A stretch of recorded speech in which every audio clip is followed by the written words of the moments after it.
We're here with Peter Eimer, who is the CEO of Brothers of Mercy, and been together on a lot of different things to raise money and awareness for this facility. But never did I think we would be sitting here talking about how we're dealing with a virus. And even though you've planned for things like this, how has Brothers of Mercy instantly reacted to handle what's going on? Yeah, that's right, John. You know, you do plan for these things, but you don't expect them to really happen. And now we're in the middle of it. We did react right away. In fact, we were ahead of any edicts from the state in terms of, stopping visitors from coming into the facilities and screening all our employees and staff. So those are things we just implemented right away. And but it's a challenge. We have a big community here. We have 530 people living here and another 560 staff and multiple facilities, independent living and assisted living and nursing, rehab, and so on. So it's a challenge. So when we talk about the Brothers of Mercy, some people think of it just in a singular prism, but it's really a lot of different facilities, Montebarra Heights, the senior apartments. Explain and outline the campus for us. Well, we have 126 acres here, which is actually pretty nice for the residents in times like this because they can go out for walks and so on in a park-like setting. In terms of our facilities, we have 240-bed nursing and rehab facility, and that's one of the biggest, if not the biggest, nonprofit facility in Western New York. We have outpatient rehab, which is still open, by the way. People still come in for that. It's a separate facility on the campus. We have assisted living, and we're building a new assisted living right now. So that construction continues because it's an essential service. We have two independent living centers, Montebarra Heights, which is an all-inclusive center, and our senior apartments, which were built 30 years ago, and so on. So we have multiple facilities and a lot of staff. So it's a big, every day is a big day. Every day is a lot going on.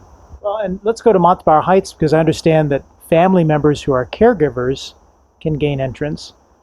But other than that, that's really about it right now, considering where people are with the social distancing. Yeah, so Montebarra Heights, we opened it a few years ago, and it's full. It's 110 apartments, and so it's a busy place. And, with your monthly rent, you get all your meals and so on. So, being a busy place, a lot of family visiting, we did have to put in some changes. The food now, the meals are being delivered directly to their apartments every day instead of congregate eating. We also, like you said, we screen everybody at the door. And right now we're only allowing caregivers into the apartments. We're not allowing, just visitors as we normally would. So we're taking temps at the door. All the staff are taking temps. So we're really screening any visitor, and we're only allowing in one at a time. So everybody doing what they need to do. And talk to me about the rehab center, because I know people, if they stop their rehab, they could regress. So it's great that the rehab center continues to be functioning, and I'm sure you're taking precautions. And what do people do when they come into the rehab center? Well, we really have two rehab centers. We have the inpatient, and we've had that since 1980. That's where patients come in for 2 or 3 weeks. They've been hospitalized for some sort of issue. They need to regain their strength, stamina, and they come in and they live here for a few weeks. And that has continued, and that's in-house. About 2 years ago, we opened up a new outpatient rehab, the Russell J. Salvatore Outpatient Rehab Facility. And that's for people that live at home, but need to schedule appointments 2 or 3 times a week for rehab, and that remains open right now. That's a separate unit. The state wants it to be and mandates that it be a separate unit. So it is a separate unit, separate entrance and everything. And that remains open right now for visits. We talked about the construction because we were here a little while ago to break ground for a brand new facility that I would think is still on track considering what's going on. And that facility, what is that going to be? Well, like us as a medical campus, the construction industry is an essential service. So they remain building our new assisted living center, which when you look at it from above, we've had some drone footage, whole new town, almost a whole new village. We have started it in last summer and continues to build. It's 96 beds, 32 memory care for enhanced assisted living. The demand for that's unbelievable. We're still getting tons of calls, get reservations in there. And we go out there a few times a week, and it's unbelievable. The construction people are so dedicated, and I noticed they're keeping their space between each other too while they're building. But it continues, and it continues being built, and it's going to be a beautiful facility. It's scheduled to open, we're thinking, in the fall of this year? Yeah, you know, if everything goes right, and right now everything is, around September 1st, we think, yeah. Now, you know, as a CEO of such a massive facility, and you keep this 5-star rating, how integrated are you with what's happening in the world with respect to the state and CDC, and who do you interact with when you get the word that what has to happen? Well, we're regulated quite a bit, so we listen to the CDC out of Washington and Atlanta, actually, and we also listen to the Department of Health, New York State. We're governed by Department of Health in Erie County, so there's a lot of regulators, and in times like this, that's a good thing. So I would say when this was breaking and starting to happen, we would get changes every half hour from one of those regulators, and we'd have to implement quickly. So it's been busy with all that going on. I'm just trying to think, when it first came out, we closed our doors to visitors probably a day before that came out, but we felt it was coming out, so we hopped on it to protect our residents, because it's all about them. They're very vulnerable, and we got to keep them in a bubble. Yeah, they're most vulnerable from what we understand, and the whole population of Erie County is a little older, than other places across the United States, and certainly in the state. So we have to be mindful of that too. How long have you been CEO here? Since 2008, I was Chief Operating Officer, and then kind of inherited these jobs as I went. I didn't have any intention of this being my career at one point, but it's been a great place, and the brothers really started this, and it is like a family. It's really like a big family in terms of the staff and the residents, and it's a really nice place to work. We should talk a little bit about the brothers, because they're here on campus, and Brothers of Mercy there, and religious and faith-based. How are they doing? They're doing good. There's 8 brothers here still. I think when I started there was probably 15. They're a little older, but they're still active, and a few of them do spiritual care in the nursing home. And they continue on, and really you can feel the culture of the brothers in this place. It's kind of what they brought in the 20s to Buffalo, and you still feel it every day when you come in here.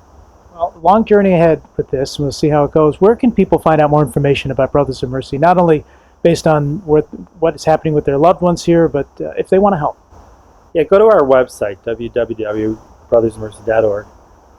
We're posting almost daily videos now of updates of what's going on in the world, in the state, in the county, and at Brothers of Mercy. So we're constantly putting new material out there. So I would go there, really once a day and check it out to see what's new and what we're doing to protect our residents.